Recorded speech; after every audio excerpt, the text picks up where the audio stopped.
This is the Two-Tone Uncensored Podcast. Hosts Matt McCrone, Brian Moreland, and Glenn Lotzenheiser talk everything Tennessee Titans. This show is made for the fans that bleed two-tone blue.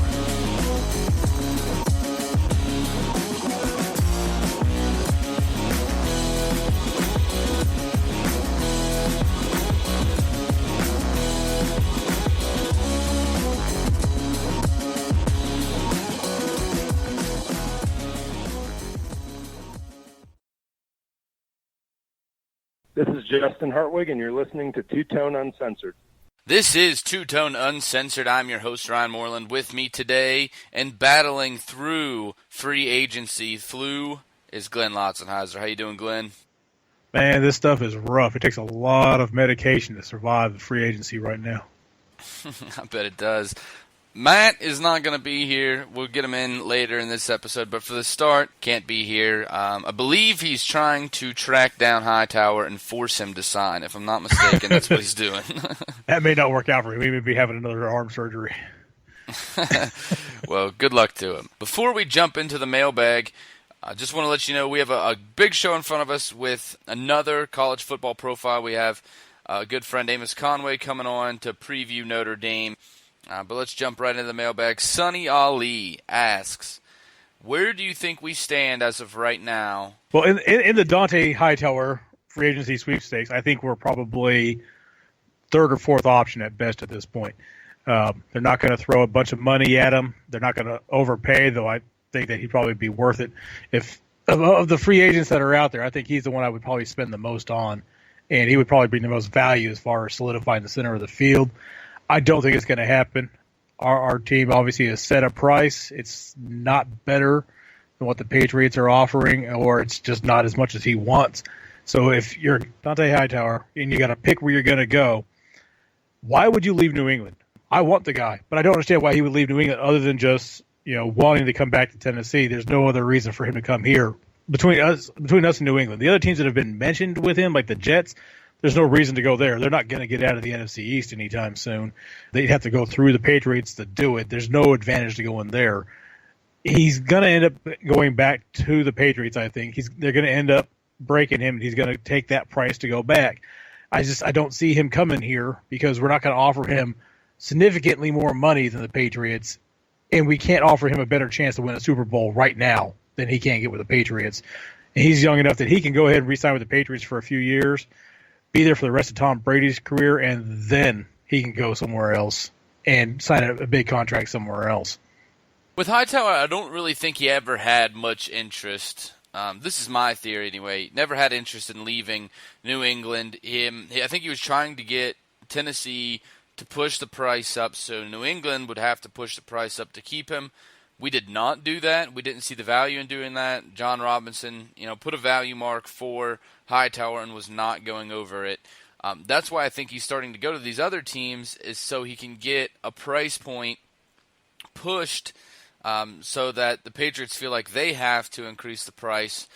I don't think he'll sign with another team. I thought when it first happened, I got excited and I thought, but seeing his actions and just seeing the way that he's behaved in the current market and free agency, I really feel that he has never had any intention in leaving New England. He just wanted to try to get his contract pushed up, his per year pushed up, so he could make as much money as possible, while playing with the current Super Bowl defending champions. So, that's my theory. I don't think that he ever planned, but even if he was planning, I think that Tennessee's very low on that list because we're not moving our price up. It doesn't sound like our price is that much higher, if it is higher, than the Patriots. And I think you'd rather stay with the Patriots if we're offering him the same price, obviously, because they're more of a contender. That's just a harsh truth we have to accept. So I think that's where we stand right now with Hightowers. It's, a snowball's chance in hell. Moving on to the next question here, Glenn. Mallory Walsh asks, we've obviously put a large focus into improving our special teams play. So far, how do you like the moves that John Robinson has made to improve this side of the ball? Well, as far as special teams go, it's hard to gauge, how much each individual move will impact a special teams unit. It's not like it's a quarterback position or there's a single guy, on the kickoff unit or the return unit, other than the guy who, returns the ball and the guy who kicks the ball. Everybody else is kind of there to do a role and be part of a system. So more than any other group, this one it's hard to gauge how much each individual signing will really mean, except for the returner. So the guys like Bates and Trawick, whatever his name is, we're not going to know about those guys or Supernall until we see them making good, smart plays on special teams, or just not making stupid plays where they stand out, which is kind of one of the things that Supernall's re-signing stands out to me. Is he's a guy who's known for making boneheaded plays, so I don't know how much that helps. The Eric Weems signing, he's an experienced return man from a team that went to the Super Bowl. He hasn't been a big-time return man, though, in probably about 5 years. So he doesn't do much for me as far as boosting the special teams. I think he's a little bit better than Mariani, but only because he's a little bit faster. That's about how much he helps me on that end of it. I'm still waiting to see what we do for a return man next year, because I'm sure that Weems is the guy for right this moment, but we'll see what happens after the draft. I agree with a lot of what you said here. It's hard to gauge how much of a benefit this is actually going to be, but you get two guys that are veteran leaders on special team units to come in. So the leadership value, I think, is the most, with those two, the biggest takeaway that you can have is, we get some guys that have some true leadership. But, we've talked about it before. The better we get, the deeper we get, the better special teams is going to get. The deeper you get at linebacker, the deeper you get at safety, those are where, those big special teams contributors are going to come from. With the Weems, getting a guy like him, I feel like it's not a set in stone, this is going to be a returner kind of a move. I feel like this is, and I talked to Matt about it, I feel like this is, like, we don't have to draft a return guy now. If it lines up, I think, we're still going to do it. We're still going to get a guy that has that explosiveness that can, create plays in the return game, but we don't have to now. There's no, we got a guy that's adequate, so we don't have to get a guy if we don't want to in the draft. We'll see how it shakes out, but I feel like that was this kind of move. Is we don't, we're not, our hands aren't tied. We don't have to get a guy unless there's a guy there. Because Weems is slightly better than Mariani. Like, it's not by that much. So I just feel like we got a guy who's adequate, a little bit of an improvement, and we don't have to go draft a guy if it falls down and, we have something else rated higher. There's not a necessity to go grab a return man. Yeah, that's kind of my, understanding of the Titans and John Robinson's whole approach to free agency is you're filling needs with adequate guys to get you by until you can draft their replacement later. And you're making it so you have more flexibility in the draft. Signing guys so that when the best player available in the draft doesn't fit that desperate need, it's not so bad anymore because you've already got someone who can do that. You can take the best player available, trade back a little bit. You have flexibility. You can move. You don't have to reach for people because you've signed suitable replacements during the off season, so that the draft isn't about just addressing needs. It's about building a better team. Perfect segue into the next question from Devin Mills. He's talking about the draft and about this free agency, and he asks, how is the signing of Jason Cyprien and Logan Ryan going to change how we draft? They, like I just said, they take away that desperate need for secondary help. For Logan Ryan, for me, he's not a outside starter, so he's not your number two. He's more of your nickel slot defender. So he takes away that desperate need for the inside guy, because after McCourty we had nobody, so we definitely needed a slot guy. It lets us have a little bit more flexibility in addressing that second spot. I think it doesn't change that we still need a cornerback desperately in this draft. So I think that with this being such a deep draft at that position, we address that regardless at some point. But now it means that we don't have to do it twice. We don't have to double dip in the first round on cornerbacks in order to be able to post a reasonable defense next year. So this gives us some flexibility. It gives us some opportunities to be flexible in our defensive schemes. We're going to see a lot of different things from LeBeau. If we give him more pieces to work with, you may find that you have 3 safeties on the field at different times. If they're good signings, they're not knock your socks off signings. They're, again, just setting you up for the draft so you can get the best player available. And if it doesn't happen to be that the best player available fit that need, you at least address it in the offseason so you can still field a team that has a chance of winning next year. I feel similar to that, but the one thing I would add is, and getting a guy like Logan Ryan, he's not going to play on the outside. You don't have someone that's there to play number 2. You have what you have here is a good, very good nickel corner. So you don't have a guy that can play on the opposite side of McCourty. So I feel like that's still going to be a priority in the draft. And then the exact same thing can be said about Jason Cyprien, is that he is a run-stopping safety. We still need to find, a safety that can cover down the field outside of Kevin Byard, because he's the only guy right now, and he's young and he's raw, and it's going to take a couple years before his game is completely up to speed to the NFL level. He's shown some promise for sure, and he has the abilities to be great one day, but it's still going to take some time, and we don't have anybody at safety outside of him that can really, truly cover. So I feel like this isn't going to change the plan too much. These are guys that will, pass due. They do provide a role for us. Both of them do. But I don't see this being this doesn't change our plans in the draft that much at all. No, it takes away from if there's no one there that you just love, you don't have to draft them anyway. Yeah, exactly. And, I think we'll still draft some guys that they can cover. It's obviously a priority with how bad our secondary was when against the pass defense last year. Sorry, against passing offenses last year, we really struggled. Jay Russell asks, there's been a lot of hate on Twitter and Facebook towards John Robinson. Do you feel like the Titans have been too passive in this free agency so far? I feel like the fans have been too impatient. If you've already turned on John Robinson at this point, then obviously you wanted every big-name free agent that was out there.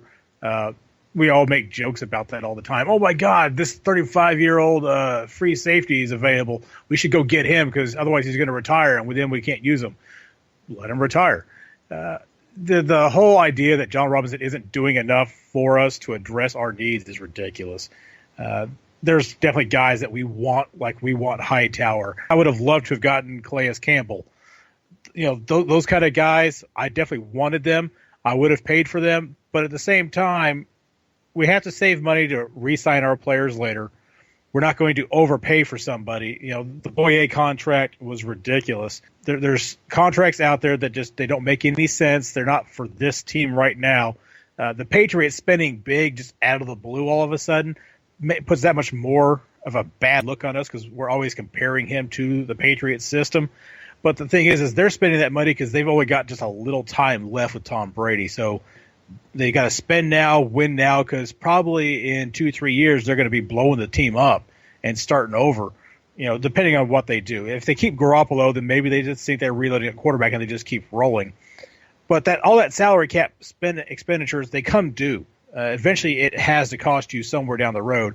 And you'll see that with the Jaguars.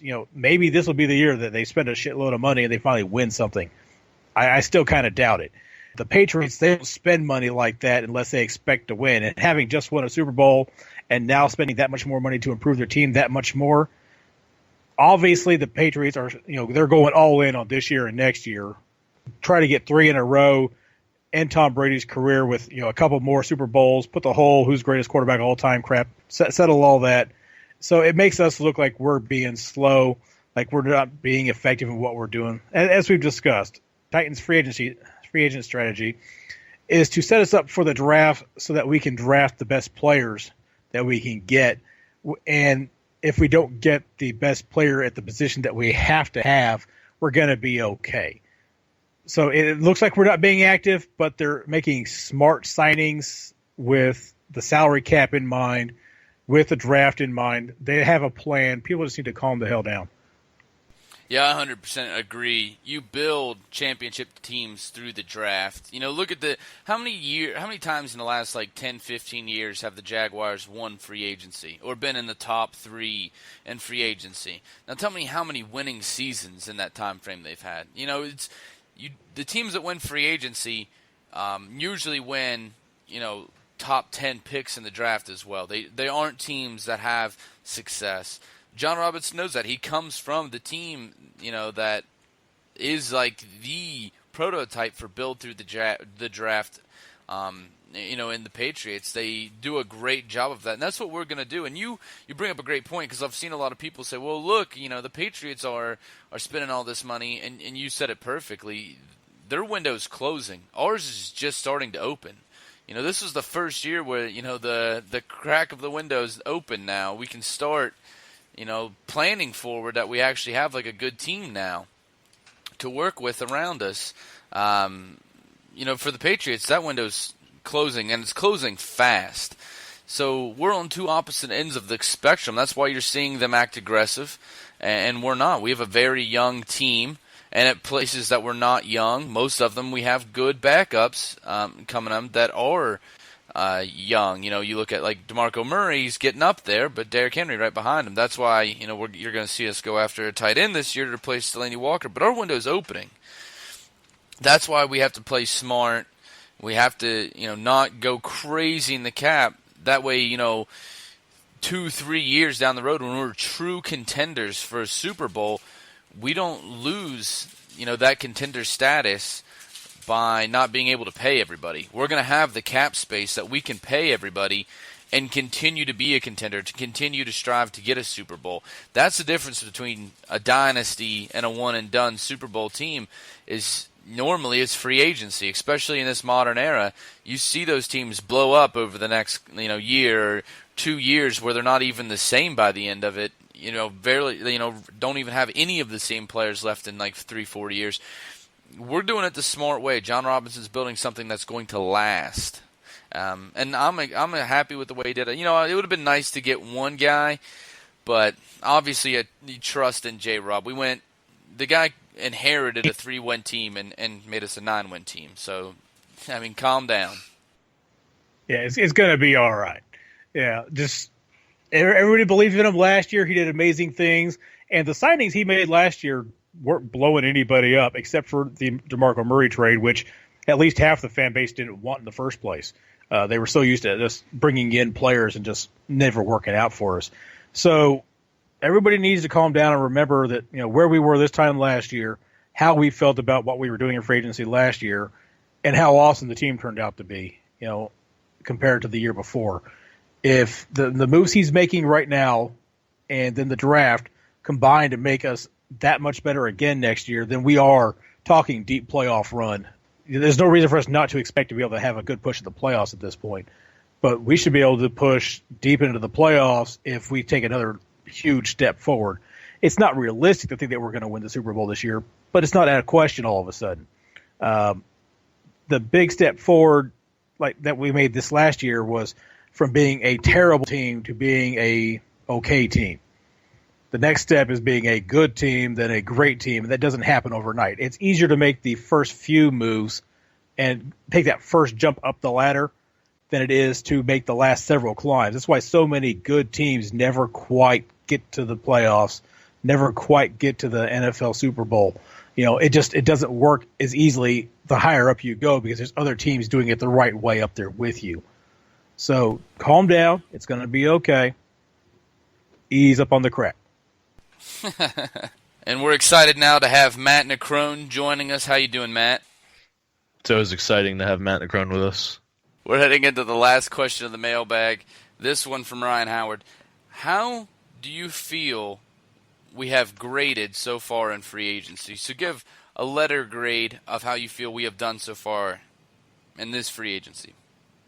For me, I'd have to go with a probably a solid B, B minus. I like what we brought back with Carl Klug, Jonathan Cyprien, solid safety. He's not as well rounded as maybe one of the guys coming out of this year's class, but for what we brought in, it's definitely well needed for the glaring holes that we have. Logan Ryan, obviously, we needed a corner. He's going to be able to solidify the nickel spot. As of right now, I think he's probably more than that, but hopefully we change that shortly and we don't have to rely on him as an outside guy. But for what we've done, it's been addressing needs, and I know we're not done yet, but for what we've done so far, I'm going to go ahead and say a B. Yeah, I'm more of the C minus range. Obviously, the Clue gets an A plus from me, but the rest of it's okay. Cyprien, he kind of reminds me of Stafford in that he's more of a downhill tackling kind of safety. He's not going to floor around there and get you 5 interceptions a season. That's going to be what Byard's job is. But he helps address the need. I don't know what that means for Cersei. It sounds like Cersei's on his way out the door to me, or he's going to have to rotate between the two guys or whatever else. The other signings we already talked about. They're all basically just free agent signings. I mean, not free agents. They're special team signings. They are free agent they are free agent signings. It wasn't an accurate statement. But no, they're basically just for special teams, which, as we discussed already, is a big need. It's something that we have to address. So I'm going to give it a C plus right now, except for the Carl Klug. And then we'll see what happens with the rest of these guys as time goes on and what happens with the draft. Yeah, I mean, we're going to talk at the re-signees here in a little bit, like more in depth. I was happy with Klug, not ecstatic with some of the other moves that we made with re-signing. We got some veterans, like I said earlier, in special teams that I think will, change at least the presence, the way we approach the special teams in the way that we attack the ball, and that could have a big impact on your team, obviously. So I'm excited about that. But, we didn't make any big splash moves. I'm going to give it a B minus. I'm like right there in your guys' area. I feel like we covered some holes. I think we set ourselves up to have a good draft. I'd like to see us make like 1 or 2 moves that we didn't. But I'm not mad at what we did. I think we set ourselves up to have a good draft, like I said, and that's why I'm going to give us a B minus. If there's a really great draft behind this, and this free agency obviously sets that up, and we have a fantastic draft, then I think this grade will obviously increase for me. But right now, I'd have to put it at that B minus range. But that's all we have for the mailbag. Remember, each and every week we put out the posts for the mailbag on our Facebook page at Two Tone Podcast and on the Tennessee Titans Uncensored Facebook page that you can become a member of. It's the best Facebook fan page, regardless of team, regardless of sport, on all of Facebook. So definitely check it out. But we're going to head right into the news here. Let's start with Brandon Cooks. Guys, this is a guy that looked like at first he was coming to Tennessee. That's what the talks were at first. It looked like the Tennessee was leading the pack to get him, and he was going to come to Tennessee. Then things changed. It looked like, now obviously we're talking with John Robinson. It looks like we didn't want to give up what they wanted for him, and he ends up going to New England. We've seen a lot of people very upset about this, and it's something I know you wanted to talk about. How did you feel about what went down, and maybe describe it in your own words? For me, it's simple, man. A few weeks ago, it sounded great. It was a good idea on paper. We kind of knew what Brandon Cooks brought to the team or any team he goes to. I think he'll do well in New England. That's not really my issue. My thing was I didn't really want to give up what they wanted to get, and I'm glad that John Robinson was able to identify what's smart for this team, because so far he's done nothing but show that. He had said he didn't really go into specifics on what his actual offer was, but there was hints towards maybe swapping the 5 and the 11 and probably, something else on the side just to top it off. But, that didn't get done. I'm really glad we didn't give up number 18, because yeah, even though he's probably for the next 2 years better than any receiver coming out right now, it just doesn't make that much sense for us to go out and really buy something, even though he's still got one more year on his rookie deal. Eventually his salary is going to be massive, and it didn't really make sense to go out and spend that kind of money on something where we don't really know what we're getting. And when you give up something like a first-round pick, to me, it's just not even close to being worth it. So I'm glad we steered clear in this case. Like I said, I think he's going to do great in New England. I think they got a good player. But for us, I think we're better off sticking to what we already had. Yeah, I mean, he's going to have probably a fantastic year with New England.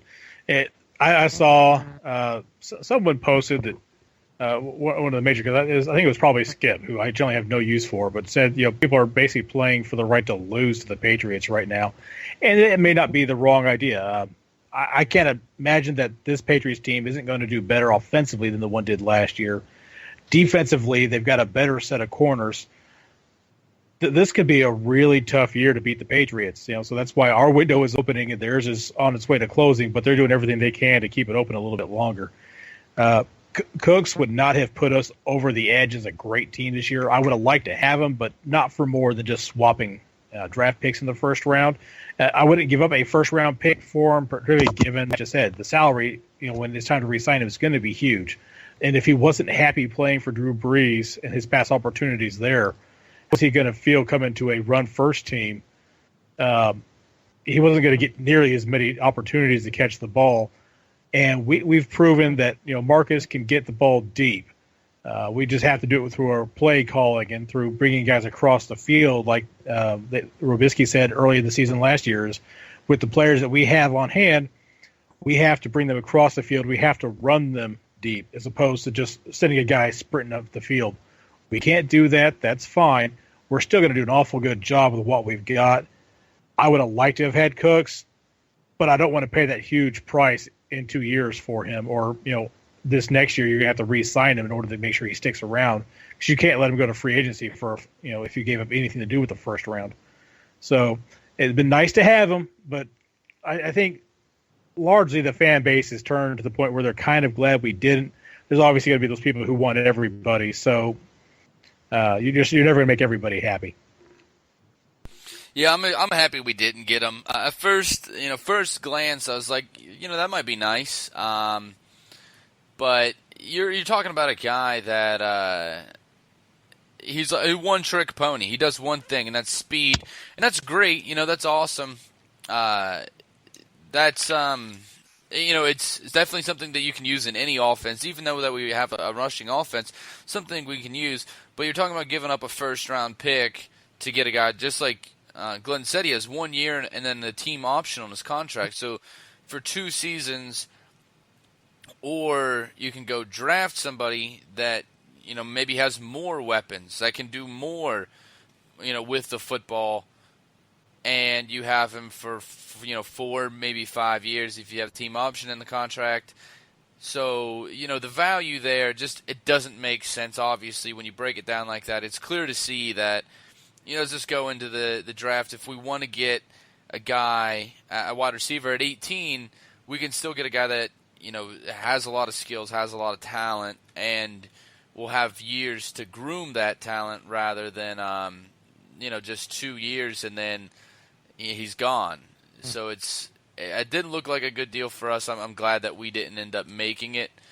And, just value-wise, just didn't make sense. Nothing against Cooks. I think he's a good wide receiver. It's just, wise, it makes more sense for us to draft a guy than it does for us to bring him in for that 18th pick. On to the next thing, guys, in the news. Re-signees. We touched on this a little bit. Obviously, you have Carl Klug, and the patron saint of Two-Tone Uncensored, who we all love, gets re-signed, 2-year deal. Matt Castle was re-signed before the free agency actually took off. Tight end Philip Supernall, who I'll ask you guys your opinion on that re-signing, and then Nate Palmer, linebacker and a special teams contributor. Overall, how do you feel about these re-signings? I don't really feel one way or the other. I mean, Klug, obviously, I'm really hoping he can come back to full health where he can show everybody, everything that we talk about with him. The other two guys, Nate Palmer, I felt like all those depth linebackers that we had last year were replaceable. I think out of all those guys, he was probably the best one, so I'm not really upset or thrilled to have him back, but it is what it is. Maybe he can make some improvements, and I don't see him, stepping up into the starting lineup by any means, but maybe he can contribute in other ways. And Supernaw, I was not exactly jumping up and down to see him that we re-signed him, but at the same time, he's probably still going to be that guy that's still going to be the third tight end, even though we don't have a third tight end right now. So with Anthony Fasano going to Miami, I think whoever we either sign or draft is probably automatically going to jump or leapfrog Supernaw. So we'll see. But I mean, nothing personal against the guy, but he's just done more wrong than he has right. So that's how I feel about that. It's pretty much the same way I am. Supernaw, kind of rolled my eyes when I saw us sign him. Like, okay, great. Klug, A+, love to have the guy back. Hopefully he's the same guy he was, or maybe even a little bit more motivated. I felt the same way about bringing back the middle linebacker. Palmer's the only guy that showed any ability to cover at all, and he wasn't stellar at it, but at least he can be a coverage linebacker to an extent. Obviously, that's a position that we still need some work on, but otherwise, it's not a great re-signing group. But as we talked about whenever we were coming up to the offseason, was looking at the guys that were going to be free agents. There weren't many that we were interested in bringing back anyway. Probably Klug was the only one that we had as you got to bring this guy back. We wanted to bring Fasano back. The fact that he went to Miami sucks ass to me. I would much rather have had him than Supernaw. So I still kind of expect us to address that position in the draft, get Delaney Walker's heir apparent, and then also run a two tight end set as much as we can just to help balance out the defense. And if you get another guy in there like an O.J. Howard who can block and catch, that solves every problem. Then Supernaw can just go play special teams and everybody's happy. Supernaw, I'll start with him. He's a guy that it's just too many bonehead plays. He was a guy last year when we were talking about going into last year that I actually liked because he is a physical blocker. Obviously, veteran presence, but just too many boneheaded plays last year compared to how many good plays that he had. So I wasn't excited to see him back, but you kind of, like you guys said, forced your hand when Fasano left, which I agree with Glenn does suck. You had to keep him there. That way, you don't have another open hole that you have to fill on a team that, we still have quite a few holes we need to fill. So I see why you have to re-sign him there. Obviously ecstatic about getting Carl Klug back. That was one of the biggest of our worries going into the offseason was, we need to be able to get Klug back. Moving on to Palmer, it's another one it's kind of like Supernaw, except for I like Palmer a little bit better. Where it's not exciting, but I understand why we did it. You're gonna need depth at that position. He can cover. It makes sense why you would keep him there. And then Matt Castle is one that I'm not really excited about. I just feel like there's so much you can do with that position. You could draft someone really late. You could sign somebody for cheaper that's going to give you just as much. He didn't give us very much at all output, and he just kind of, I don't know. He's a very disappointing player, and I think that you could get somebody. You go get like Brandon Weeden for almost the same price, cheaper probably. He's going to be a better quarterback. There's guys out there that you can go get that are going to be better backups. And I feel like getting a better backup should be a priority. We have a quarterback that has missed, 6 games in the last 2 years. You're going to have to face reality and realize that you're going to have a solid backup. That obviously for another year we're not going to have. So wasn't really excited about that move. But it is what it is. Overall, I feel like we did a good job re-signing guys and letting other people go in the free agency who who needed to, and I think we'll end up getting a couple of those guys back, but, we'll see what happens down the road. Overall, I think we did a good job with our re-signees. The one thing I will say, I hadn't even thought about it until you said it, was Brandon Whedon. We could have brought him in because he's an Oklahoma State guy. He's popular on the radio around here. People talk to him. They actually had a segment called Whedon's World whenever he was down at Dallas, and he would come on weekly and talk about the Cowboys and the team, which I didn't care to hear about. If we signed him, that means I could probably get a Whedon's World about the Tennessee Titans here in Oklahoma City, and I would be absolutely down for that. So let's go ahead and sign him. He could be the third-string guy, and then I can get some local coverage on my team. There you go. Whedon sucks. Why? Where did you? Is Matt Castle any better? Yeah, I think probably. so. Yeah. Then you guys must have missed the last two games of the season, man. No, I was aware of it, but the thing is, Whedon does nothing for me. He's got no arm strength. He's not terribly accurate. He's not much of a leader. He also played for Oklahoma State, so fuck that guy. And my thing is other than wanting him there just so I could hear more about the Titans on the radio, I don't care. Yeah, I look at it like this. Not a leader. That describes Matt Castle. Matt Castle does have, some decent arm strength. Not accurate. So, it's like barely beats him in one category. At least he's had some experience. Definitely less of a leader. You're not going to get a grade A talent out of Matt Castle, but that's not what he's there for. It's more than just what he can do on the field. I understand that he's not like something great because he's not. I'm not claiming he is. But for our situation with Marcus coming back from that injury, Castle's already played the system. He's probably a great locker room guy. I don't know him personally. I've barely heard him speak ever, but obviously they like him. So I understand why they did it. I definitely wouldn't go out and get Brandon Whedon. I can tell you that. But Castles is what he is. I'm not expecting anything from him other than maybe he fills in a game or two, and hopefully that doesn't even come. So I understand why they made the signing, but he's probably a good locker room guy, and he gets along great with who he's around, and he can grow a handlebar. So, there you go. Brandon Whedon can't do that. He's not a good locker room guy. Just right before he came to us, he was only a free agent because he kept missing team practices when he was with the Texans. So, fuck the Texans. I wouldn't go to their practices either.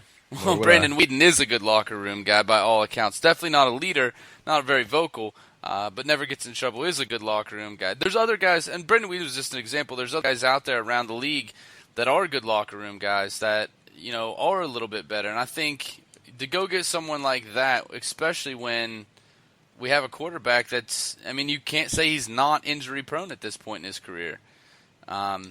Especially when we have the team like we do, we need to find somebody. I think we will over the next couple of seasons get a solid backup because you don't want your season to end when Marcus goes down. I'll say he's not injury prone. I'll say he got unlucky at the end of the year, but I wouldn't call him injury prone. And twice the year before, though. 3 injuries in 2 years. Yeah, but how bad was that line the year before? That's true. But, look, how many bad lines are there in the NFL? Trevor Simeon's still standing. He has a terrible line. None of the Denver quarterbacks got injured. There's a lot to it more than just having a bad line. Having a bad line doesn't mean you automatically get injured. No, but it makes it a much higher chance. No, I agree with that. But, at this point, Marcus, 3 injuries in 2 years, mixed 6 games in 2 years. Luckily, no big injuries, but that is injury prone. Yeah, I won't put the injury prone status on him, but it's definitely a concern. And I don't think he's going to get hurt doing something stupid. It's incredibly unlucky if nothing else. Right, and I just don't want when we this year I think we're going to have a hell of a good team, a playoff caliber team. I just don't want our season to end if Marcus goes down. Well, the thing is Matt there Castle, any of those guys in free end. agents? Yeah, but would any of those free agents out there actually give you any hope for making a playoff run? There's a couple guys that I think could keep a team going. You're a Kaepernick fan. We're going to Kaepernick and RG3. Just guys run around but can't actually throw the ball for shit. We're going to bring them in because that will at least give us the mobility at the position still. No, there's guys I was thinking more Hoyer. He's not going to take over games, but he can game manage and win you some games. he already McCown brothers. Yeah, Hoyer's signed already. Well, yeah, I know he's signed already, but I mean, there was a point where we could sign him. Both of the McCown brothers, like those kind of guys, like they're not going to take over games, but they can definitely win you games. I think Matt Hoyer Castle's still has not a gonna win dream you of games. starting Sunday. There's no way we win that Houston game if Houston has to win to get in. Like if they gave a shit about that game, we wouldn't have won with what's his name? We were out of Castle it too. back there. That's what I I'm know, saying. but- Like we were out of it. But we actually had something like we didn't have to worry about saving starters. We didn't have to worry. I mean, like Clowney played I think it was 19% of the snaps in that game. I mean, they weren't playing. Matt Castle is not going to win you games. He is the quarterback that will lose you football games. I want someone that's a little bit better than that. I'm not defending Matt Castle. I don't think there's anybody out there. You are. Including You said, Hoyer, that I would have been any love better Matt for us. Castle. I don't know why this Marcus guy thinks he's the starter. Those were your exact words. Yeah. My exact words were, I will take on Matt Castle in the mustache challenge. I feel like I dominated him. Beyond that, I didn't care. I think if you used a better example than Brandon Weeden, I would have just kept my mouth shut. Yeah, you probably could have avoided all of this. The whole last 5 minutes would have happened. All right. Luke McCowan. That's who I want as a backup. That doesn't make me feel good. Orlovsky up in, I know he's not a free agent, but Orlovsky. up in Detroit. He's a great backup. Matt Moore. I want a guy like that. Take Castle. Matt Moore, you could argue that. I would accept Matt Moore. Well, no, he's they like were a one fan. of the best backups in the league. I'd hope you'd accept him.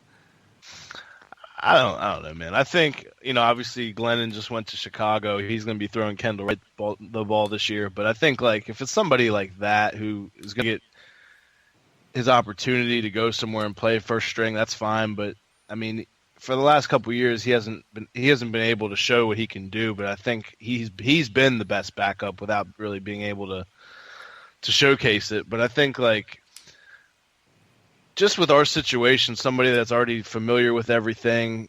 I mean, I think we draft a quarterback late this year just to see what's what, or even I highly doubt that Matt Castle is going to be expected to do anything. Honestly, if we're in a situation where it's do or die win to make the playoffs, I think we look a different direction anyway than Matt Castle. I don't think Let's bring in Castle, Alex Tanney. whether it's Tanny or somebody else, but I mean, I don't think Matt Castle is really here for us to go on and win games if Marcus gets hurt. I think he's there for practice reps. He's basically in my mind, he's like an early option, and like mid-season, I don't think he's going to be there for that option. He's not as good as. I never claimed he was good. I'm not saying he is. He's familiar with everything. Marcus isn't back yet. We need somebody to throw the ball to these guys during training camp and everything else. That's what I think he's here for. And he knows the system, so he can help guys, acclimate and learn the Right. playbook. I probably could have said it better like you just did, but yeah, that's what I'm trying to That's get what I'm at. here for. Thank you. Yeah, I got you. All right, great teamwork. All right, that's all we have for the first half of the show. We're going to head into a quick commercial break. When we come back, we have Amos Conway with us, and he's going to go over this Notre Dame draft class and get us prepared for everything that we need to know about Notre Dame heading into this. A lot of guys on this Notre Dame team that have the potential to end up being Titans, so definitely listen into this. We'll be right back. Time to pay the bills. Some quick ads and we'll get right back to the show.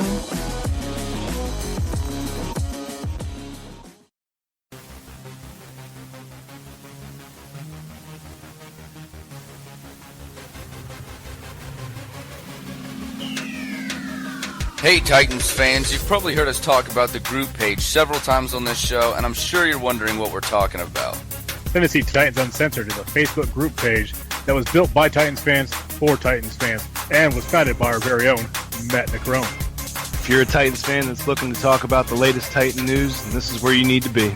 And you can help me shit talk the crackheads. Because nobody likes crackheads. That is Tennessee Titans Uncensored on Facebook. Tighten up.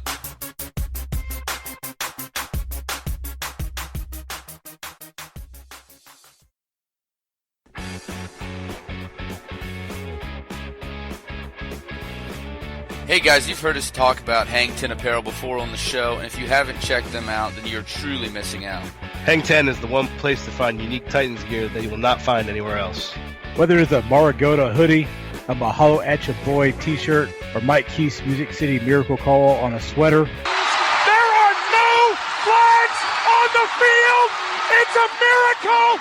The only place to find it is Hang 10. Just go to hangtn.com to find all this great gear.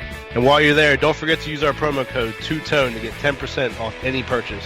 That's hangtn.com, the official Titan shop of Two Tone Uncensored. Tighten up.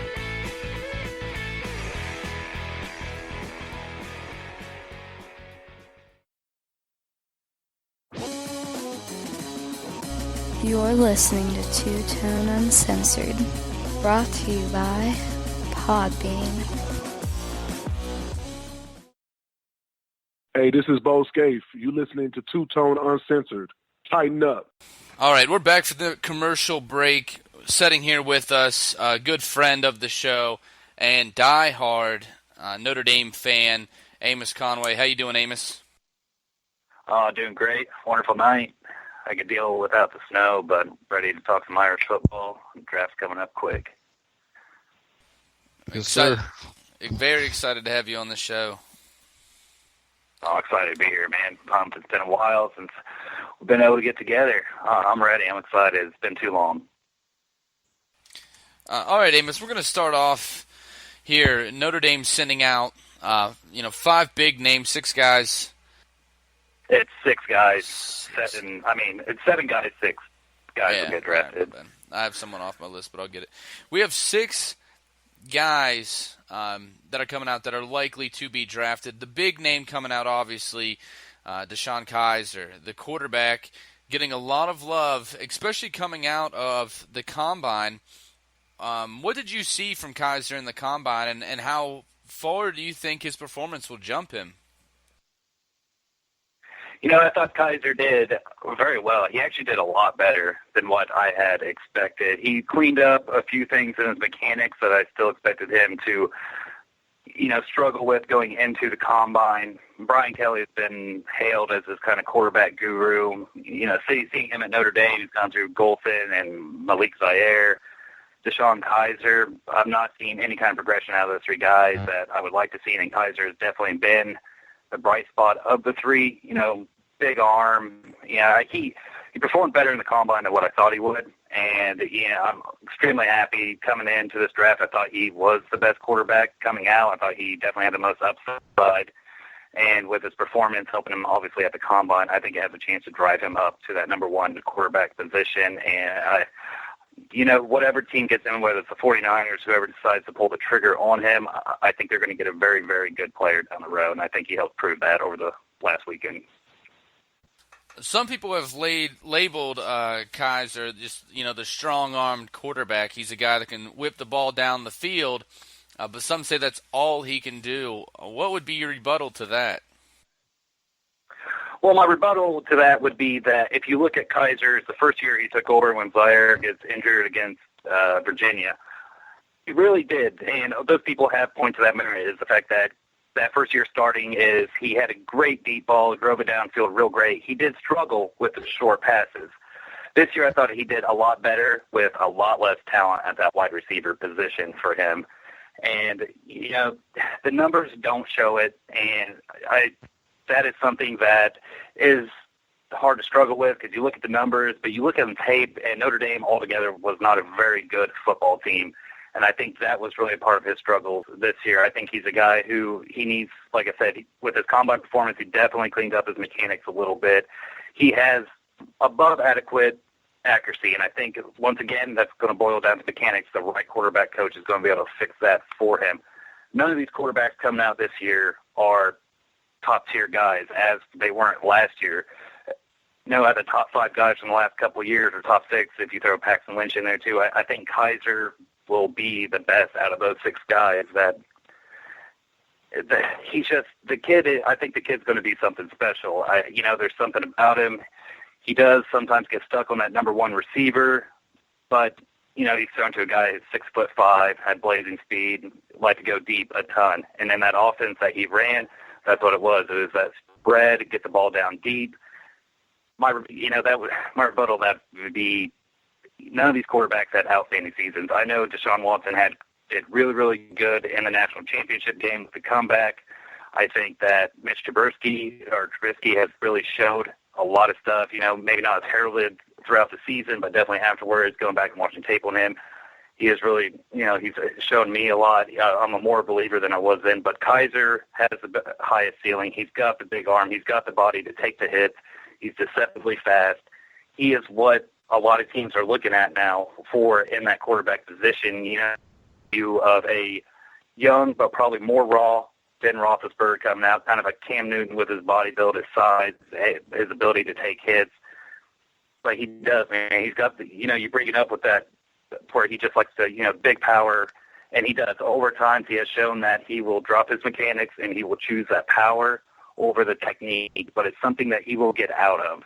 It's something, you've seen Brian Kelly try to teach him, but the thing is with those two quarterbacks, the kind of quarterback Deshaun Kaiser is and can be is not the kind of coach it's not the kind of player quarterback that Brian Kelly has been used to coaching. And, you look at his days in Cincinnati and even early in Notre Dame, he's had a hard time adjusting to the spread quarterbacks who, have some speed to him. That's the kind of guys he's recruited. So I don't know if it was just along the process, he just wasn't able to figure it out like he wanted to. But Kaiser's going to be a very, very good quarterback. With the right team, he's going to have the chance to be great. Deshaun Watson got a national championship ring. Out of these three guys, Trubisky, Kaiser, and Watson, I think Kaiser will give you the best opportunity, maybe not in the short row or in the short run, but, down the road, the sprint, I think Kaiser definitely has the opportunity to rack up the more rings, the more championships. And he's played with some, not the best talent. Watson has had some pretty good talent. Trubisky's receivers, not terrible at all. Notre Dame, they do have good receivers. They still had C.J. Sanders, Equanimous Brown. They lacked at that tight end position that they've had over the years. A lot gone from the year before. So there's a lot of things going on with Kaiser, a lot of things going on with Notre Dame. I think, especially with the offseason, with the 6 players being arrested and kicked off the team, I think there's a lot of distractions inside that locker room. But I think when Kaiser gets to the next level, you're going to see a guy more focused, ready to clean up his mechanics, and ready to go out there and help a team win and do the best that, he can, whatever he can do to help the team win. Yeah, he's a guy that I've seen comparisons to, like you said, with Roethlisberger. I've seen him compared to Steve McNair. A second. Sorry, I had a cough. I saw him compared to Steve McNair, which I think has got more to do with his physical ability to move around a little bit. Despite those comparisons, the Ben Roethlisberger, the Steve McNair, those comparisons, those are two guys who are, big guys who can throw the ball deep. The thing is he doesn't move around to the pocket as far as escaping pressure. It's like he doesn't sense the pressure, or he doesn't believe he's going to be able to stand there and take the hit and throw the ball anyway. It seems like a lot of the sacks he took were just really unnecessary to me. Just on a developmental standpoint, that and just quick reads. All young guys do it. All young guys stare down their receiver. It seems like there were several times where he would fall asleep on the other patterns that were getting run and just look for his primary receiver. So targets, he's got to work on those two things as far as pocket awareness for moving and escaping from pressure. Even when he's got time to stand there, he's waiting for his guy to get open, and he's taking sacks for no good reason. So those are going to be kind of the knocks that people have on him. But I think you're right. I think he's got the potential to develop and become a really good starting quarterback for somebody down the road. Yeah, I couldn't agree more. And like I previously mentioned, you brought up, he did get stuck on his receiver, or his number one receiver, a lot in Equanimous Brown. And as I said, too, with him, yeah, on the short routes, the kind of option routes, he did struggle a lot of times, just completely not even looking in that direction, not seeing him. And there were a couple times to where I think he almost tried to be too safe with the ball and ended up throwing a bad ball. He did have 9 interceptions this year. And compared, with his yardage, he only threw for almost 2,300. I think he had like 23 touchdowns. So all those numbers, when you ratio them out, they don't look the greatest. And a lot of that was due to those struggles of sometimes just not seeing who he needed to throw it to, not progressing through his routes. And there were some times to where when Kaiser felt the pressure, because there were games where that offensive line would struggle one half, and you would see them play very well the second half, and then in turn Kaiser would also play well in the second half. And, he did get hit a ton, and I think part of the problem with what, we're talking about here with him not being able to find his reads and taking sacks is once he felt the heat, it was no longer, progressing eyes downfield. He dropped the ball and he took off. Now, like I said, he is a deceptively fast guy. He can get yards, but that's obviously going to work much better for him in college than it will when he gets to the next level when, these guys are all professionals. They're all out there to not let you gain an inch on that football field. But like I said, I think that's all stuff that he can clean up. And I think that if he were on, I don't want to say if he was on another team in college, he would have done any better because, you never know the circumstances. But I think if he had a better quarterback coach, because I think Brian Kelly is overrated in that aspect, I think that he would have done much, much better, helped him with the reads. Kelly spent, it seemed, more time yelling at all the quarterbacks. And this year, especially with, the first few games was, you would see Zaire one quarter, then Kaiser one quarter, back and forth, and then you would see Kaiser one half, Zaire the other half, and then they finally figured out to stick with Kaiser. And I think that's another part of the problem is all these quarterbacks need reps. And, you can practice all you want, and all the, you hear from professional players or NFL quarterbacks all the time. You want to get out there, you want to get your reps. But, the in-game stuff is where you're really going to feel the speed of the NFL. And I think Kaiser will adjust to that, and I think the right coach, especially somebody like Kyle Shanahan, were to get a hold of him, or even a team with a decent quarterback coach, I think that's easily going to be fixed. I think he will, they'll do like they do with a lot of young quarterbacks. They're going to cut the field in half and have him learn. I think the best thing for Kaiser, I do think he is the best quarterback coming out of this draft, especially for the long run. But I think if a team can draft Kaiser and they have the ability for him to sit for a year, I think that will do him a ton of good. I think he'll learn a ton, especially if there's a veteran quarterback presence ahead of him.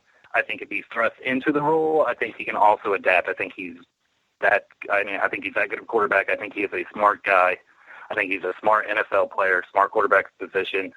And I think he will adjust. And like it's a lot of young in him. It's a lot of young rawness. Looking back, first year Zaire gets hurt, he comes in. This isn't a guy expected to play. He may not even expected to play this year had Zaire stayed healthy or the year before. So what he's been or what he was expected to do to what he's done to what he could do, I think will be leaps and bounds, and I think he's going to continue to progress and get better at each level he goes to. And I think, 3 or 4 years down the road from this draft, I think we're going to be talking to Deshaun Kaiser as he may not at that point in time be a top 5 quarterback, but I think he can easily be in that top 10. All right, high praise for the quarterback. Let's move to the defensive side of the ball here to talk about big old nose tackle Jaron Jones. Got 6'6", 316. A lot of people have been praising this guy. Obviously athletic. He comes from the basketball background that a lot of teams love in those big guys because they're more athletic, deceptively fast. But a lot of people labeling him as a boomer bust kind of prospect. Do you think that's a fair label? Yeah, I do, and I absolutely agree with how the analysts, how the scouters have, what they put on him, what they expect out of him, what they're afraid, and what they like. The guy is very, very explosive. He's very long. He's very athletic. You brought up the basketball background. The problem with him is his, what motivates him. How are you going to be able to get him motivated? Is the money going to motivate him?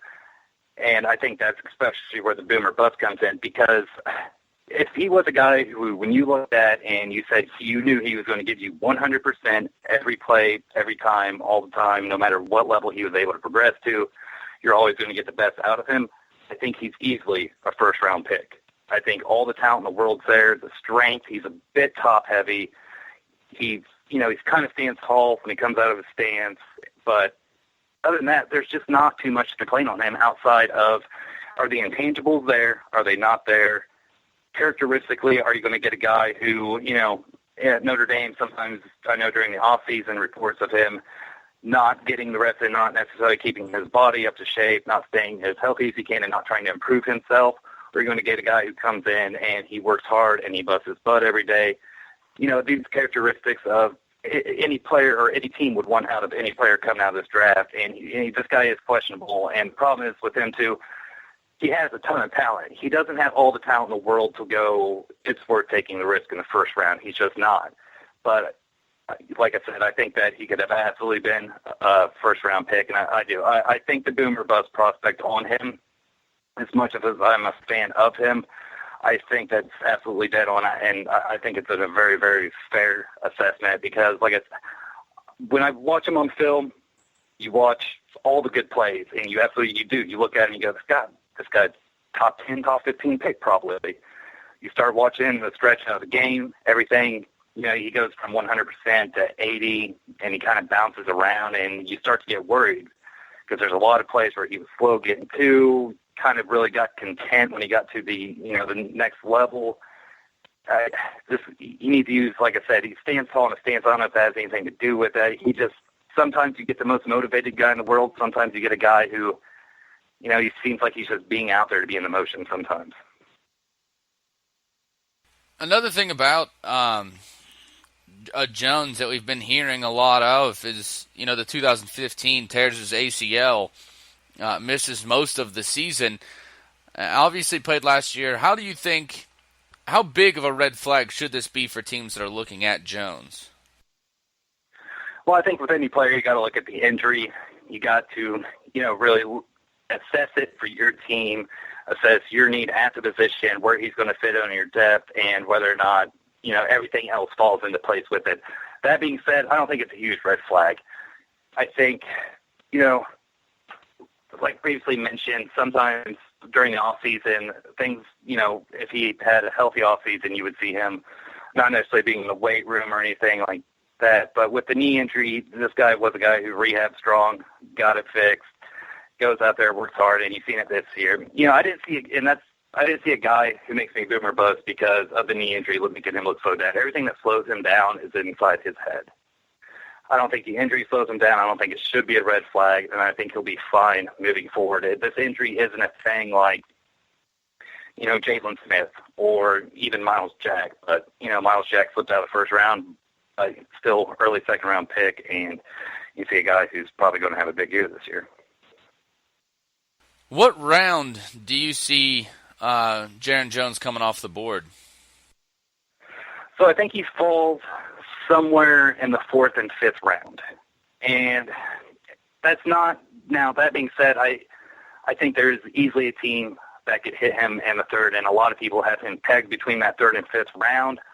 I just think that with the draft being unpredictable, how it is, you never know if some guy's going to flip or fall, what's going to come out during the draft. But my gut feeling right now is I think talent-wise, 1st or 2nd, I think, how teams have him flagged right now with the character issues and everything else, I think you're at, the 4th and 5th, and especially because of last year's draft and this year's draft being, defensively both very, very in good stock. I think a team can wait on him, grab him there, and see if they can get that, that $68,000 question, what kind of player they're going to get out of him or not. Yeah, the interviews are going to be a lot about where he gets drafted at, I think, because, like you said, he does have those character issues. He's got questions if he's a little bit lazy. Then, the injuries. But there's also, he's a difference maker. He blocked 4 kicks, and he hardly played, it seemed like.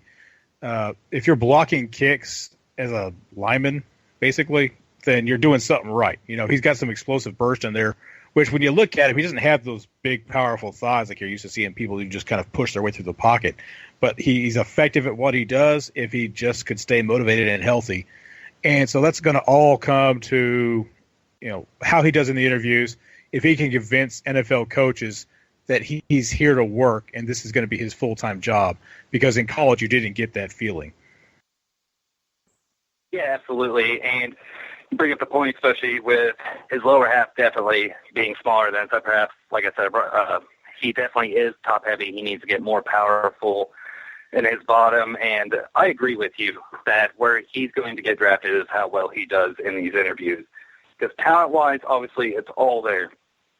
When teams go in to meet with him, whether he has to BS his way through it, whatever he has to do is where he's going to end up, a team's going to take that chance on him. If he does it to the right team, obviously he could be the third-round guy. But I think there's enough tape on there for teams to maybe step back and question that, you got a guy he might be saying all the right things, but when you look at film, what he says and what he's doing on, the field, two different things.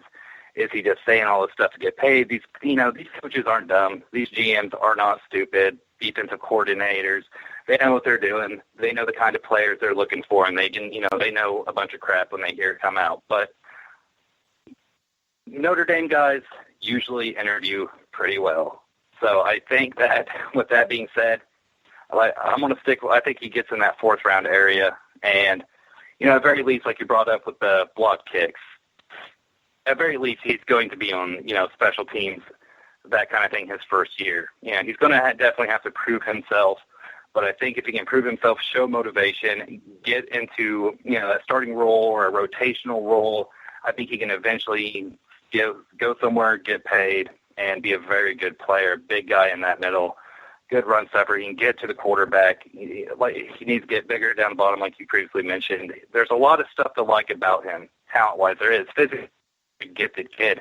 It's just, once again, everything comes back to really the characteristic issues, the intangibles.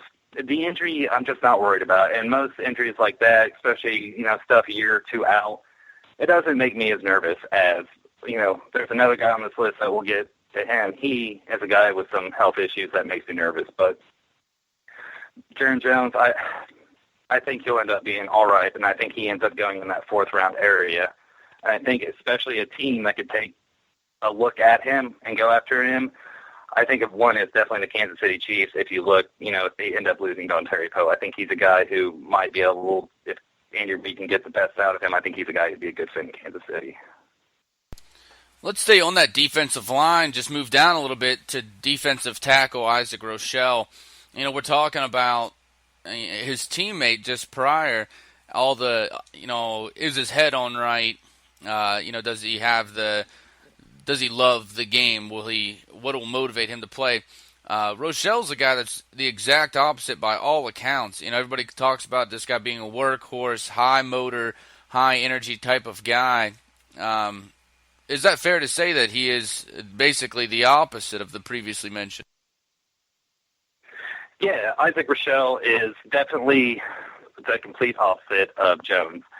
And he's a guy who, one of his issues is because of his size, the 6'3", the 290, teams are going to have to find where he's going to fit on their defensive scheme.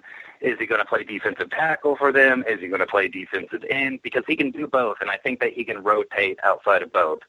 Another thing is, depending on what kind of, if they're good at the run and they need a pass rusher, I think he's definitely going to be a guy that they look at. I think he's much better against the pass than he is against the run. I've seen him get to the second level on the run, and sometimes he looks a little bit lost.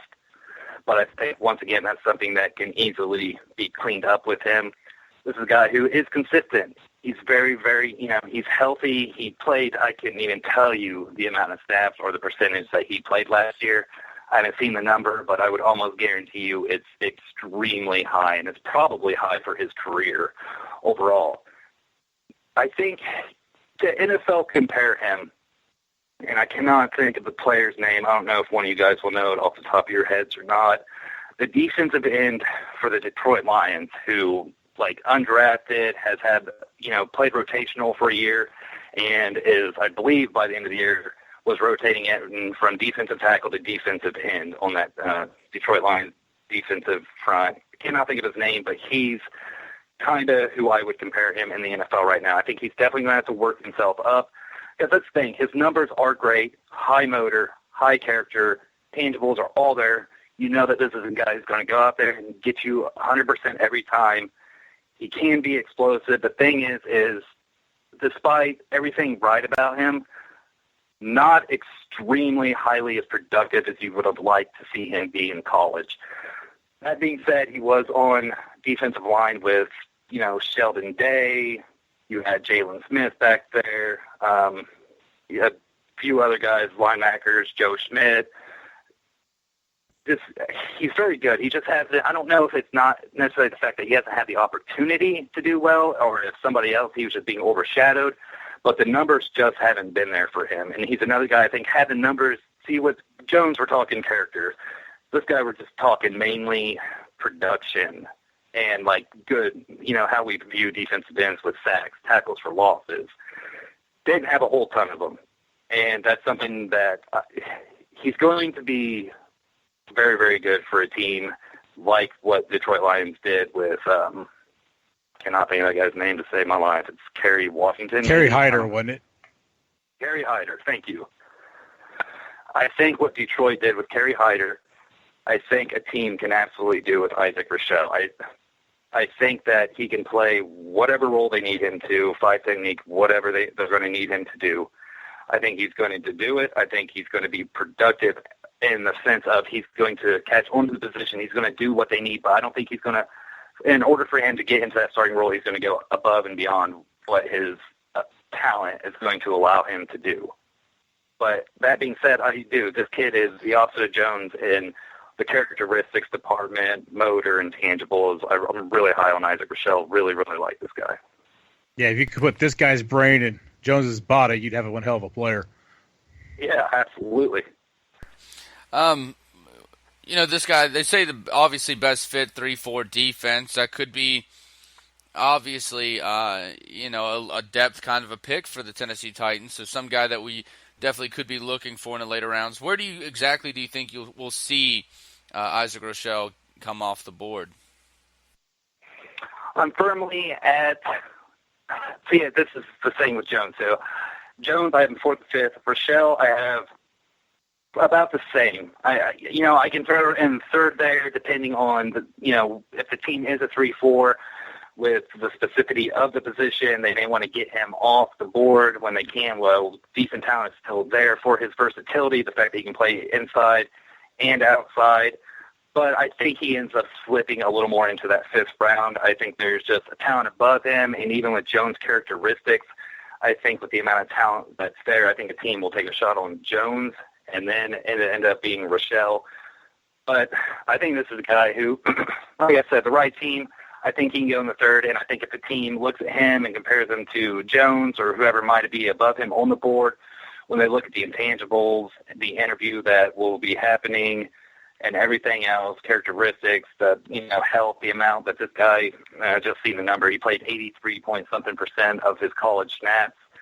This is a guy who is going to be very, very intriguing to a team because the least you're going to get is a depth guy who's going to be there for you. He's going to be healthy, and he's going to do his job. Well, let's stay on the defense, talk about linebacker here. And I might slaughter his name. I'm going to try my best here. Outside linebacker, James Onwualu. Am I saying that right? Onwualu. He's a guy that, a lot of people have the same thing, has a high motor, seems like he has an endless motor at times. Not the best ability in the world, though.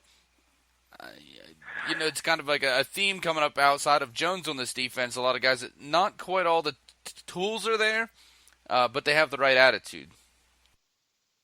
Right. And outside, next to Jones and Rochelle, I like James Onwualu a lot. Rochelle and Jones have the opportunity to start or be a consistent rotational player. James Onwualu, I believe, will make his money on special teams. And, very important phase of the game. I think he's a guy who will be able to change some plays on the on special teams on the field, especially, gets a year introduced, gets used to that special teams at NFL speed.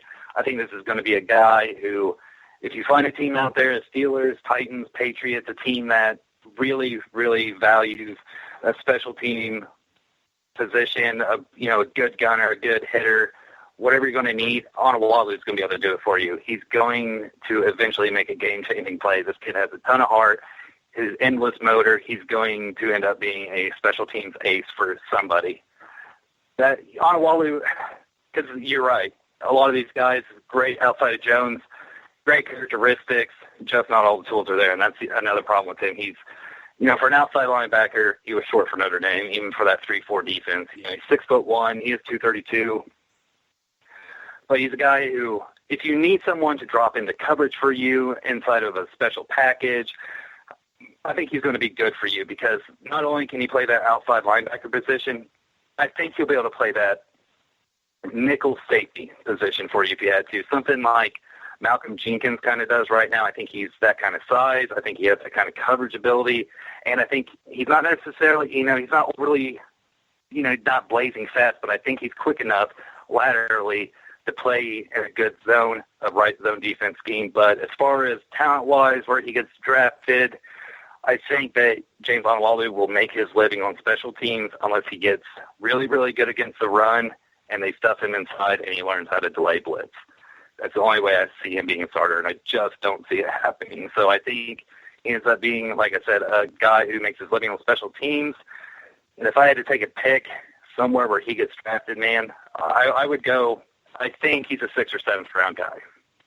I think that's fair. And that's the same kind of thoughts I had on him too. Is he's not big enough and fast enough and strong enough to be a full-time starter at pretty much any of the positions. I never saw a 40-time or anything for him. Have you guys done your pro day yet? No, the pro day has not been done yet. Like I said, what I'm going off is just looking at game speed, seeing him. Yeah. I've seen him do very well, obviously, in coverage laterally, up and down the field, like the entire Notre Dame defense last year just got burnt. Mm-hmm. Oh, yeah. And his speed will make a big difference. On his pro day, will determine if he gets drafted, maybe 5th rounds if someone just wants to bring in a utility player or a special package player and then put him on some special teams, or if he's a 7th round or an undrafted free agent if he's slow. It really depends on how that pro day works out for him. Right, yeah, I absolutely agree. And I think even if the 40 time's great, I think for him, I think he's going to end up going to a team who ends up having, 4 or 5 picks in like the last 5, 6, 7 in that kind of round area. I don't think he goes in the 5th, but I think 6 or 7 somewhere in that area to a team, like I said, who may have traded back and got picks back there because, like, you're going to – a lot of these guys, 6th, 7th round, there's not a lot of film on them. You take some risk on them, but I think there's a guy you're going to get high character, high tangibles, and I think he's going to be able to make an impact for you on special teams from day one. You talked about, this guy possibly moving to safety because of his size. Do you think if he does, become a guy that plays more, gets out of just a special teams role, do you think it will be at safety, or do you think he's best fit to stay at outside linebacker? I think he'd be better fit as a safety. And I think, I look at Sua Cravens, Deion Buchanan, I believe it's Deion Jones, the Atlanta linebacker. I think he can play that kind of position to where I understand those guys play, linebacker. Mark Barron now went from safety to linebacker, but I think he ends up being one of those guys where if he ends up on special teams, which I think he will, and I think he gets drafted, if he makes it on the field, I think he does become exactly that. I think you're going to have to find a team that consistently plays a 4-2-5, a 2-4-5, a 3-3-5, something like that. And I think you can see this guy inch his way into the depth chart in a situation like that. All right, Amos, there's 2 guys, probably later round guys, Torian Folston and Cole Luke, guys that definitely are not household names. What can you tell us about these guys that, since a lot of people don't really know them, aren't familiar with them? Well, Cole Luke, not this year, the prior year, had he come out then, I think he would have been a mid-round draft choice by a team. He replaced Kivari Russell when Kivari Russell got hurt. He actually held his own against guys like Rashad Green. He did very, very well. I can't name all the 6 receivers he went against, but there are 6 receivers that he went against who ended up, receiving honors of some kind, either in their conference or, AP honors. He did well, but that was, he really was almost a one-year wonder for Notre Dame, and it wasn't even that great of a wonder. This year he really, really struggled. good at zone coverage, but when Notre Dame started getting behind, Notre Dame went to man coverage, and same problem Kavari Russell had coming out of college. Just, if he gets you on the line, he presses you, he gets his hands on you a little bit, he's going to cover you. He's going to stay on you. He's not going to be, he's not going to be like glue on you, but he's going to be close enough to where he's going to make a quarterback hesitate and probably move on to the next read. This year, just did not see that guy. Was not good in the press, seemed to be overpowered at times. And if a guy, if he missed the press, a guy was gone, and he just doesn't have the recovery speed. I do like Cole Luke. I think in order for him to get drafted, I think he's going to be a 6th or 7th round guy. I think he's more in the 7th round.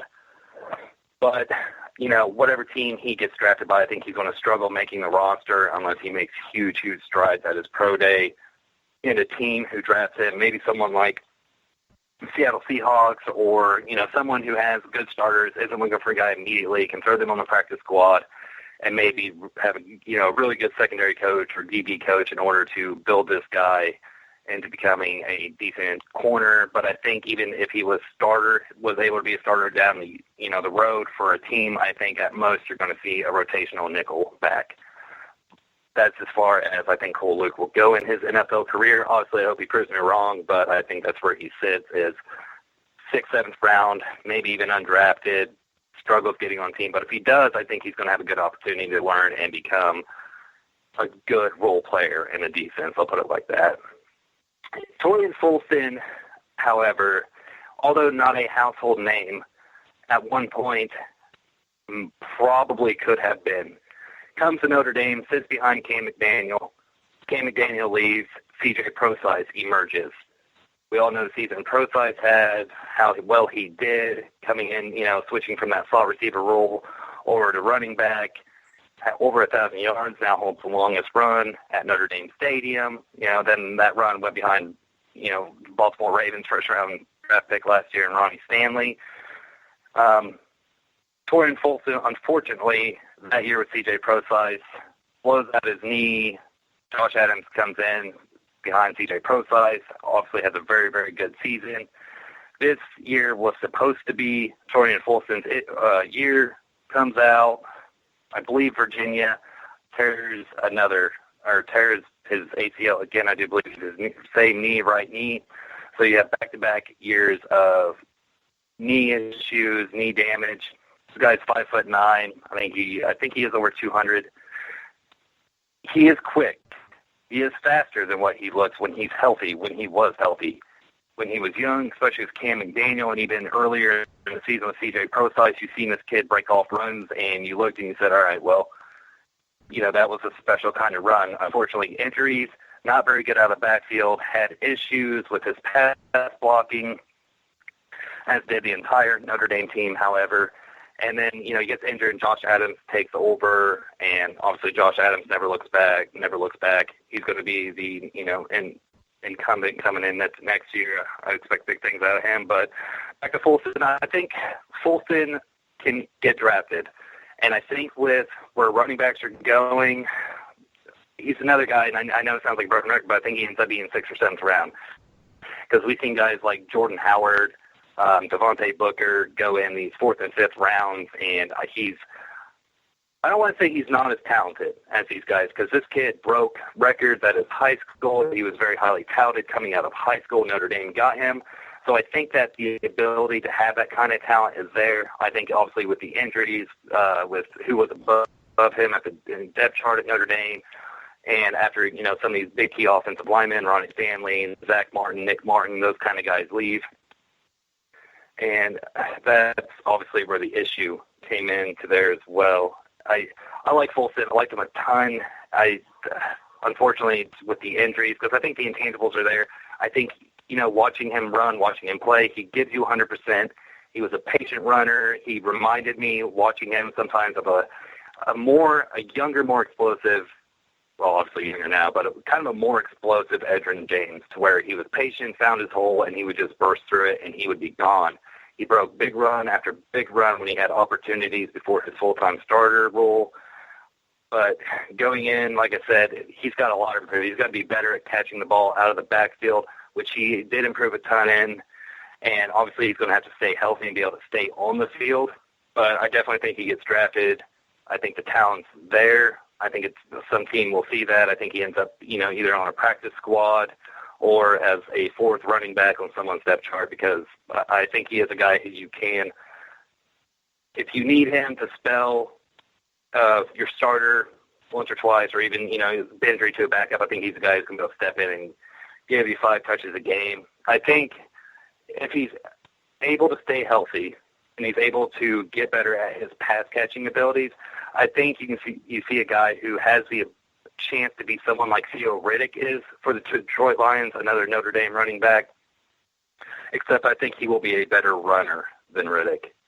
And obviously I think Riddick will remain the same, as a better pass catcher, but I think he can end up playing that kind of role as long as there's a starter in front of him. All right, and one more guy we want to talk about, not coming out of the draft this year, but a lot of Titans fans may not know that there is some Titans lineage at Notre Dame right now. Yeah, man, C.J. Sanders. Actually, did not realize that.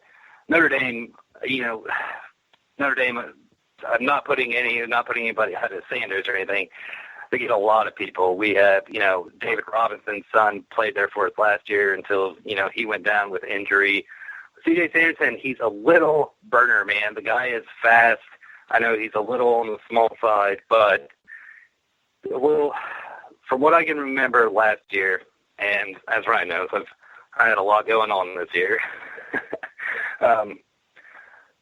The big thing with him is what I can remember is the only thing he really, really needs to improve on is I remember he's got a couple drop balls when he was open, and the route running is a little bit raw. But like I said, he's a young guy, and he'll get better at all that. Notre Dame gets these kids, high-profile kind of guys from, big sports stars, and I think he'll be fine. I'm especially looking forward to next year. We'll just see how he does next year depending on who the quarterback is. If it's going to be Zaire, if it's going to be Brandon Wimbush, a lot of that to be said. But I think with the right quarterback in place, and if Brian Kelly can actually, develop a decent quarterback at Notre Dame instead of just year after year stabbing my hopes and dreams in the back with the biggest knife he can find, I think he'll be all right. For those of you who don't know, he is the son of Chris Sanders, former Oiler. Really neat to see a guy, guy that I grew up watching, a guy that, is a staple of a team at one point, and see his son coming up. It's always cool to see that when you get to see some of the guys that you love to watch and you get to see their kids come up. Hopefully he does do great, and hopefully he's a Titan too. Keep it in the family, man. Yeah, I mean, obviously I hope he does great as well. I think my guess is the starter next year ends up being Brandon Wimbush. You got your number one sleeper as Equanimous Brown.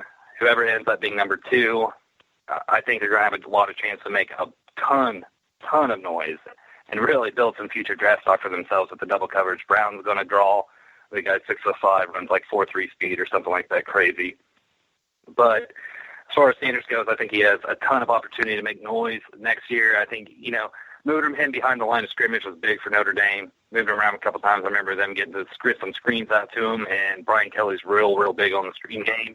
So hopefully get some balls out to him, get some offensive line out in front of him, have him give him the opportunity to make some noise, get out there, get Notre Dame some yards, and hopefully get some wins on the board. All right, Amos, thanks a bunch for coming on and giving us a lot of insight into this Fighting Irish draft class coming out. It was great having you on. Yeah, you guys got Michigan next week, right? Yes, we do. I'm sorry. I'm going to let Pete know that you said that. Oh, he knows. All right, fellas, I appreciate you guys having me on, and hopefully we can do it again sometime soon. Thanks for dropping the knowledge on us. Oh, no, not a problem. Anytime. Another big thank you to Amos Conway for coming on, giving us a lot of insight there in this Notre Dame team. That's all we have for the show this week, guys. Again, we hound on it every week. Go to hang10, HANGTN.com, and buy yourself some Titans goodies. It's the best Titans apparel that you'll find, I promise you. Right now, recording the show, I'm wearing my Marty Goda shirt. It's awesome. And it's like, it feels good. When you put it on, it's like, it's nice. It's great fabric, great material that they use. Moisture wicking fabric. It's nice. It's good stuff. So definitely really check is. them out. Yeah, I mean, their stuff is absolutely amazing. So definitely check them out. One-of-a-kind Titans merchandise.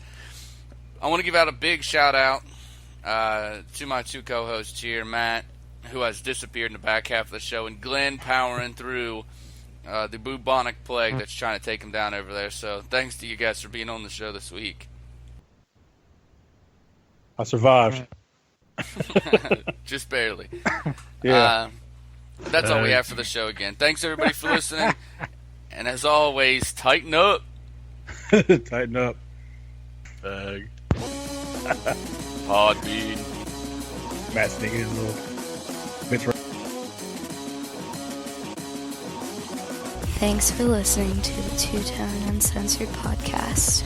You can listen to the show at twotoneuncensored.podbean.com or by downloading the Podbean app on your mobile device. Be sure to follow the show on Twitter at Two-Tone Uncensored and like us on Facebook.